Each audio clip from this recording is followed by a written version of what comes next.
বন্ধুগণ, হিন্দুত্ববাদ একটা ধারণা যা ভারতের রাজনীতি, সংস্কৃতি ও সমাজ চেতনায় গুরুত্বপূর্ণ স্থান দখল করে আছে। হিন্দুত্ব শব্দটি মূলত হিন্দু ধর্মের অনুসারীদের জীবনধারা, সংস্কৃতি ও জাতীয় পরিচয়ের প্রতীক হিসেবে ব্যবহৃত হয়েছে। এটি শুধু ধর্ম নয়, বরং এটি একটি সাংস্কৃতিক ও জাতীয়তাবাদী দর্শন হিসেবেও আমাদের কাছে বহুল পরিমাণে পরিচিত। হিন্দুত্ব ধারণার প্রবর্তক হিসেবে সাধারণত বিনায়ক দামোদর সাভারকরের নাম উল্লেখ করা হয়। তিনি তার বিখ্যাত গ্রন্থ হিন্দুত্ব, হু ইজ এ হিন্দুতে বলেন যে হিন্দুত্ব কেবল ধর্ম নয়, বরং ভারতীয় জাতীয়তার একমাত্র ভিত্তি। এই দর্শনের মূল তত্ত্বগুলো হলো: 1 নম্বর, সাংস্কৃতিক ঐক্য। ভারতের সকল হিন্দুরা এক সাংস্কৃতিক পরিবারভুক্ত। 2 নম্বর, জাতীয় গর্ব।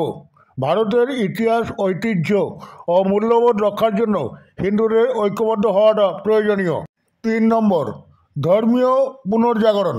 হিন্দু ধর্মের প্রাচীন আদর্শ, নৈতিকতা ও জীবন দর্শনে পুনরুজ্জীবন ঘটানো। তবে হিন্দুত্ববাদ নিয়েও নানা বিতর্ক রয়েছে।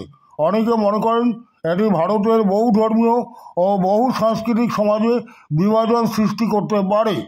অন্যদিকে সমর্থকদের মতে হিন্দুত্ব ভারতীয় সভ্যতা, আত্মা ও সাংস্কৃতিক পরিচয়কে সংহত করে। অতএব হিন্দুত্ববাদ একদিকে ভারতের সাংস্কৃতিক জাতীয়তাবাদের প্রতীক, আবার অন্যদিকে রাজনৈতিক বিতর্কের কেন্দ্রবিন্দু। সুতরাং আমাদের উচিত হিন্দুত্বকে কেবল রাজনৈতিক দৃষ্টিতে নয়, সাংস্কৃতিক ও মানবিক মূল্যবোধের আলোকে বিচার করা, যাতে ভারতের ঐতিহ্য, সহনশীলতা ও বহুত্ববাদের চেতনা আমাদের সকলের কাছে অক্ষুণ্ণ থাকে।